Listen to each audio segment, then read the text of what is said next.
விருச்சிக ராசிக்காரங்க என்னைக்குமே தன்னோட பேச்சில் ஒரு விஷமத்தன்மையோட தான் பேசுவாங்க. பேசுறதுல டபுள் அர்த்தம்னு சொல்றாங்களா, அந்த மாதிரி புகழ்ச்சி பண்றாங்களா இல்ல நம்மள இகழ்ச்சி பண்றாங்களான்னு தெரியாது. ஆனா வெடுக்குன்னு பேசிடுவாங்க. பிறர் மனசு புண்படும், அதை பத்தி கவலையே பட மாட்டாங்க. டக்குன்னு பேசணும்னா இப்படிதான் பேசணும் அப்படின்னு கரெக்டா பேசிடுவாங்க. அதுல ரொம்ப சாமர்த்தியசாலிக இந்த விருச்சிக ராசிக்காரங்க. தேள் மாதிரி கொட்டுறான்னா அது தேள் மாதிரி கொட்டக்கூடியதும் உண்டு.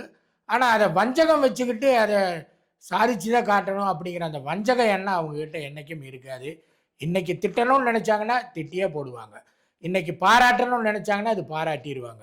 அந்த மாதிரியான ஒரு எண்ணம் அவங்களுக்கு இருக்குது. உதவணும்னு நினைச்சாலும் கண்டிப்பாக உதவுவாங்க. அந்த மாதிரியான டைப்பு தான். ஆனால் தான் தன்னுடையதுங்கிற அந்த சுயநலம் அவங்கக்கிட்ட கொஞ்சம் மேலோங்கி தான் இருக்கும். பூமி வாங்கிறது, நல்ல இடங்களை வாங்கி போடுறது, இந்த ரியல் எஸ்டேட் பண்ணுறது, இதெல்லாம் பார்த்தீங்கன்னா விருச்சிக ராசிக்காரங்களுக்கு கை வந்த கலை. வாங்கி விற்கிறது, இந்த மாதிரி விஷயங்கள் இதெல்லாமே நல்லா கரெக்டாக பண்ணுவாங்க.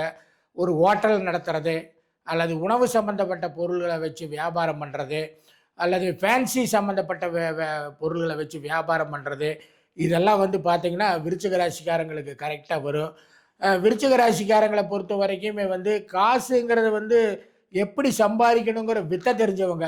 எப்படியும் 10 ரூபா சம்பாதிக்கணுமா, அதை சம்பாதிச்சிருவாங்க. அந்த மாதிரியான ஒரு டைப்பு இந்த விருச்சிக ராசிக்காரங்களுக்கு இருக்குது. பூமி யோகம், வாகன யோகம் இதெல்லாமே இந்த விருச்சிக ராசிக்காரங்களுக்கு வரக்கூடிய யோகமுள்ள ஜாதகம் தான். இந்த விருச்சிக ராசிக்காரங்க அப்படி தான் இருப்பாங்க. காசுக்காக கஷ்டப்பட மாட்டாங்க. சம்பாதிக்கிற கெட்டிக்காரத்தனம் அவங்ககிட்ட எப்பவுமே இருக்குது. இந்த 12 ராசிகளுக்கும் உண்டான பொதுவான குணபலன்களை தான் நாங்கள் சொல்லியிருக்கிறோம். உங்களோட ராசிக்கு உங்களோட ஃப்யூச்சர் எப்படி இருக்கும், அதை பற்றி தெரிஞ்சுக்கணும் அப்படின்னு சொன்னால் கீழே இருக்கிற நம்பருக்கு ஃபோன் பண்ணுங்கள். எங்களோட டீம் உங்களை காண்டாக்ட் பண்ணு.